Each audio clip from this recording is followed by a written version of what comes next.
selamat datang di podcast 222 Harmoni. Saya Kirena yang akan membawa acara pada podcast kali ini. Dan di sebelah saya terdapat rekan saya yang bernama Fani. Hai. Di sini kami akan membahas hal yang sedang hangat diperbincangkan akhir-akhir ini, yaitu mengenai demokrasi. Sebelum itu kami sudah menghadirkan dua narasumber yang bernama Naibita. Hai. Dan di sebelahnya ada Alfa. Hai. Langsung saja kita masuk ke pembahasannya. Baik, demokrasi merupakan pandangan hidup.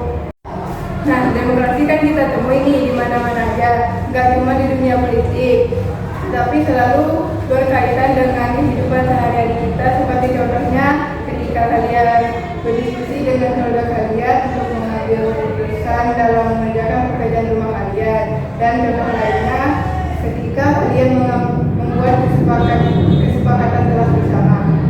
Betul sekali, tetapi yang akan kita bahas kali ini mengenai demokrasi di dalam keluarga. Menurut kalian, apa sih demokrasi di dalam keluarga itu? Jadi kalau menurut aku, demokrasi di keluarga itu adalah kondisi di mana seluruh anggota keluarga dapat menyampaikan pendapat mereka dengan bebas dan sesuai dengan isi hati serta pikiran mereka. Baik, kalau menurut saya demokrasi keluarga merupakan adanya perbedaan pendapat di antara anggota keluarga tersebut, sehingga mereka harus berdiskusi untuk menemukan solusi yang akan mereka sepakati bersama. Baik, jadi menurut kalian adanya demokrasi di dalam keluarga itu penting atau enggak? Kalau menurut aku dan sebagian besar orang sih pastinya penting ya, soalnya demokrasi itu bisa mencegah terjadinya konflik di dalam anggota keluarga jika seandainya terjadi perbedaan pendapat. Jadi secara nggak langsung demokrasi itu menciptakan keluarga yang harmonis. Jadi apabila ada keluarga yang tidak harmonis, apa yang akan terjadi dengan demokrasi mereka? Jadi kita harus melihat terlebih dahulu tidak harmonisnya dalam konteks seperti apa. Karena faktornya sendiri ada banyak ya, mulai dari kekerasan verbal maupun fisik, ketidakpercayaan, komunikasi yang buruk, ataupun perceraian.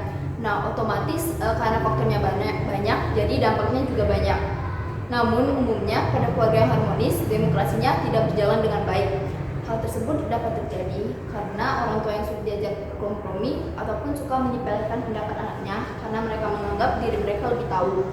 Hal tersebut dapat mengubah cara anak dalam menyampaikan pendapatnya, ataupun tak jarang banyak anak yang jadi memiliki pandangan buruk terhadap orang tuanya. Otomatis demokrasi di keluarga tersebut menjadi tidak sehat.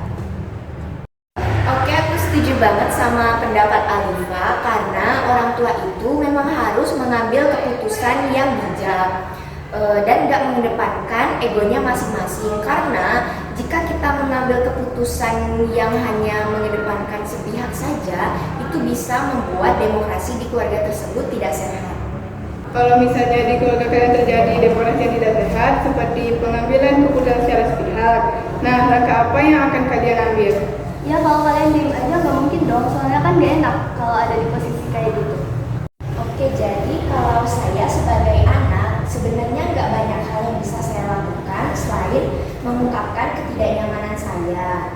Tetapi dalam sudut pandang saya, seandainya saya di masyarakat, saya akan memberikan edukasi baik kepada orang tua maupun anak bahwa dalam berdemokrasi kita itu harus mengedepankan segala pendapat anggota keluarga tersebut.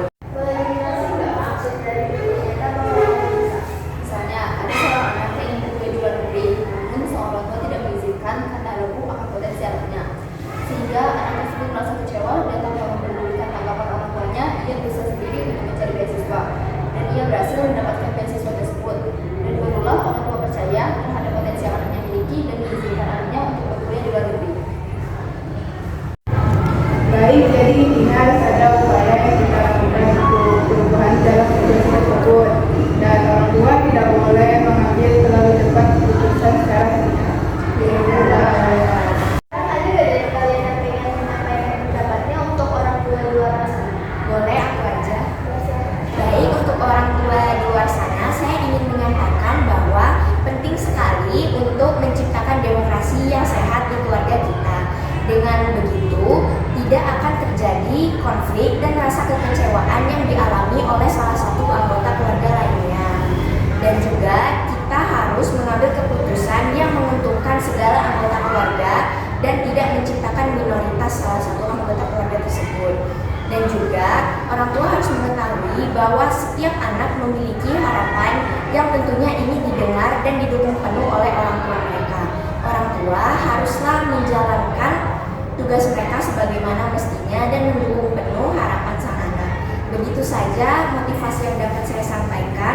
Semoga dapat memotivasi para